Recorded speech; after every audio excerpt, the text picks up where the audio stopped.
Welcome into the Broncos Breakdown by Chat Sports. Matthew Peterson here with a video that is for the future a little bit. So today's show is possible replacements for Nathaniel Hackett. So if you are in the camp of fire Hackett, Hackett can't hack it, hack it, whatever it is, this is the video for you. Now, if you are still a Nathaniel Hackett believer, truther, defender, and you think this is outrageous, how could we have this conversation right now? You might not like the next couple of minutes because honestly, at this point, it feels like he is a long shot to return next season. I know that's really premature to say. It's only been 5 games. But before we started filming, producer Coop asked me, and he's a Grass Fairy fan, so he likes the fake football.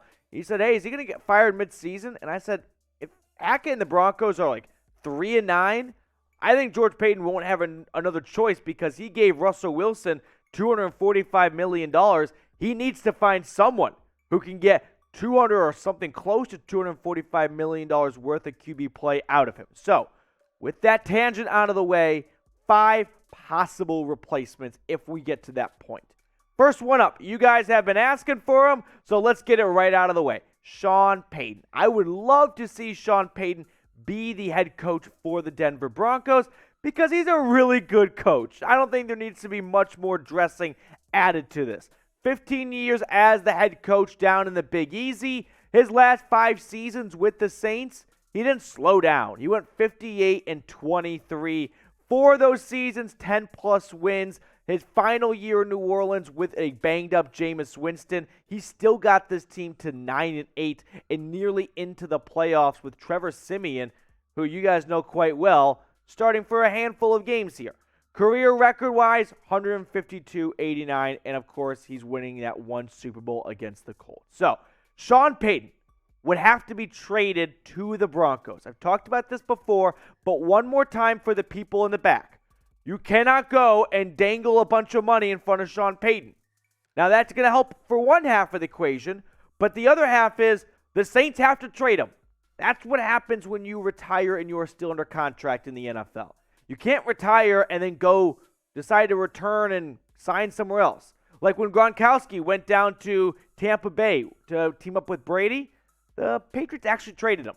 Now, we have not seen many coaches get traded before in the NFL, but most recently, Bruce Arians, after he retired from the Cardinals, well, he had to be traded to the Bucs. Now, the Cardinals did him a favor. They didn't ask for much. Basically, a 6th-rounder, and they gave up a 7th. 2 very late pick swaps that really was just a kind of a handshake deal of Bruce, appreciate what you did for the Cardinals. A lot of success in the postseason. Best happy trails on to Tampa Bay. So, would that be the same for New Orleans? No one really knows. The Saints might kind of hijack and kidnap Sean Payton, hold him hostage, and go, we're not giving up for less than a first-round pick. And if that's the case, the Broncos, they've got nothing to offer. Now, Sean Payton recently hopped on Colin Cowherd's The Herd and was talking about what he would do to resurrect this Broncos team. Here's what he said. I want to cut up all of Russell's pass plays of 30 or more yards from the field, and I'd want to see are there some schemes that he felt very comfortable with. Payton said, I know that they did a great job in Seattle of bringing him off a naked bootleg and then pulling up. And we all saw that like the throwback to Tyler Lockett across the field where the ball traveled 60 yards in the air. Then I'd want to look at another film of his red zone touchdown passes inside the 20. And so what I'm asking for from assistants, I'm asking for some of his greatest hits and to make sure we have those song lyrics available. And if not, let's put them in. That's got to fire you up a little bit, right? That Sean Payton is already saying, if I'm the coach of the Broncos, this is what I'm doing right now. And to me, that sounds like a great blueprint. So I want you all to get creative right now. What would you give up to get Sean Payton, right? If you celebrate Lent, what would you give up to get him to Mile High? Let your imaginations and your creativity run amok right now. And let me know in the comments section. Best response I get is going to get a shout out on a future show. Coop, you want to chime in or something? Oh, yeah. Producer Coop, he doesn't know what we're talking about right now. Yeah, this is Chinese to him. All right, next one up. Dan Quinn, defensive coordinator for the Dallas Cowboys. a name we all are quite familiar with from the last coaching search. Personally, this was my favorite candidate. Dan Quinn and Brian Daboll. Those were my top two guys back in February. Now, Quinn was rumored to be a finalist until he wasn't the heavy favorite anymore. I mean, that was a story that we all thought was a guarantee. Dan Quinn to Denver looks like a done deal. And then Hackett emerged, and the rest is history. Now, Quinn is currently in his second season as the defensive coordinator for the Cowboys after being the head coach for the Atlanta Falcons, taking them to a Super Bowl, nearly winning a Super Bowl, career record 43-42. Now, if you remember, the Cowboys defense was awful before Dan Quinn got there. But his first year in 2021, he had them 7th in points allowed, first in takeaways with 34, gave up some yards over the middle of the field, but in year 2 now, he's really tightened things up, making them the 3rd best scoring defense in the NFL at 15.5 points. Total yards per game, 5th. 6th. Passing yards, 5th. Rushing yards, 27th. Takeaways, it's really early, so it's a big log jam, but they've got 4 through 4 weeks. That checks out for me right now. So Dan Quinn would definitely be a name to keep an eye on if the Broncos do go down a coaching search in back-to-back years. I probably should have asked this earlier, but I think it's still important to ask. Do you believe in Nathaniel Hackett, or are you just completely out on him? I know I'm being pretty pessimistic right now, and so it'd be shocking for me to say I still believe in him. At this point, put a gun to my head, is Nathaniel Hackett going to be the coach in 2023? I say no. So for that reason, I'm getting out on the guy right now. But if a move is made, we will be making sure you guys are covered here at the channel. Honestly, that probably calls for a going live, I wouldn't say celebration, but depending on the hire, it could be a celebration if it's Sean Payton. So make sure you are subscribed to the channel. Hit that big red button down below.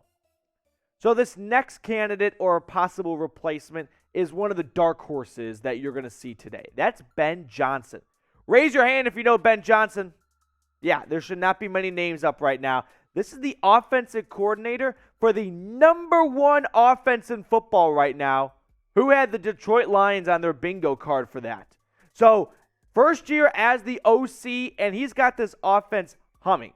Now, before being with the Lions, he was the wide receivers coach for the Miami Dolphins, where he did a lot of great things. He made names like Jarvis Landry lead the NFL in receptions. Albert Wilson had some great seasons with the Dolphins. I know a team in the Rocky Mountain region that needs to see better wide receiver play from some of their stars like Jerry Jeudy. So Ben Johnson could be a great asset on that front. I think Ben Johnson, know this name now, because come November, December, when there's 5 or 6 teams looking at coaches, he might be this year's Kellen Moore, that young, genius, X's and O's offensive guy that everyone wants to get. That could be him. Because when you're at the Detroit Lions, averaging 35 points per game with Jared Goff as your quarterback, you're going to get some buzz. #1 in total yards per game, turnovers, they're protecting the ball well. And the defense is awful in Detroit. That's why we're not talking about the defensive coordinator for the Lions. But the offense, they're doing a lot of good things. Now, here is where I run into an issue. Do the Broncos really want to go with first-time head coaches in back-to-back-to-back hires? From going back in chronological order, right? With Hackett to Fangio and to Vance Joseph. 3 straight first-time head coaches, 3 consecutive failures in a way. Hackett's, I don't want to call it failure just yet because that's rude. It's only been 5 games. But you see what I'm saying? Maybe the Broncos should go a different direction this time. Learn from their mistakes. And go someone who has made mistakes like Dan Quinn and who can learn from his mistakes. Because every single successful NFL head coach right now went through some growing pains. Ask Bill Belichick. He was fired by the Browns. It happens. Coaches learn from mistakes. This is not a team with Russell Wilson at 33 who they just gave the bag to that should be looking to bring on another head coach who's going to have some growing pains. No, they got to hit the ground running. All right, next replacement would be Raheem Morris. This is the defensive coordinator for the LA Rams. He's done a lot of great things in LA with this defense. He's made them one of the best defenses in football. And believe it or not, he's got some head coaching experience. You might remember him. He was the Buccaneers head coach back in 2009 with Josh Freeman. He was the youngest head coach in NFL, NBA, MLB, or NHL history when he was hired, I believe, at 33 years old. He had one winning season there, but all in all, in 3 years, he went 17-31. He was a little bit ahead of his skis, young in his 30s, but he has recovered, and he has been a great coordinator. He actually was the interim head coach after Dan Quinn got fired in Atlanta. He went 4-7 down the stretch. That was better than Quinn, who started the season off 0-5. And he also comes from a good lineage now, the Sean McVay coaching tree, which has produced coaches like Matt LaFleur, who's had a lot of success in Green Bay. Zach Taylor, who I'm kind of iffy on. What happens if Zach Taylor doesn't get Joe Burrow that draft class? Things might not be so pretty. But Brandon Staley with the Chargers, and now Kevin O'Connell with the Vikings. There have been some great offenses and coaches that have emerged from Sean McVay's coaching tree. So just because he's a defensive coordinator, don't focus in on that too much, please. When coaches are hired, they are not hired because, oh, this is a DC, he's going to help our defense. No, they are looking for someone who can oversee a locker room and can run an NFL organization. That is what coaches are looking for, what GMs are looking for when they make hires. Not necessarily, hey, remind me, how many points did you guys average on offense last year? And how many rushing yards did you guys give up on defense? That's going to factor into my decision greatly.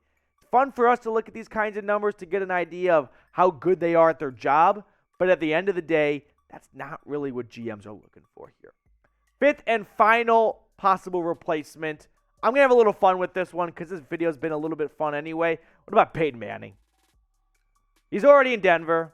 He loves the Broncos. He's a Broncos fan. I'm not really sure what his overall aspirations and end game is. Could be very well be the commissioner, an owner. I'm not quite sure what he wants to do. I don't think he would take the job. I don't think he wants to be a coach right now. If he wanted to be a coach, he'd be a coach. So I'm not really sure where Peyton wants to go, but you make the phone call. You ask. And if he says no, he says no.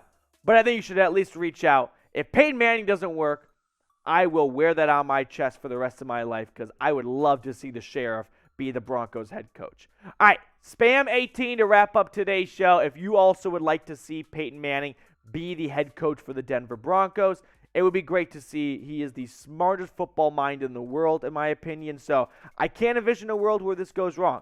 Everyone loves Peyton. He's going to be fantastic at whatever he does, from Monday Night Football to coaching to front office. I mean, hell, even Peyton as an intern was great. So let me know if you would love to see that down in the comments as well.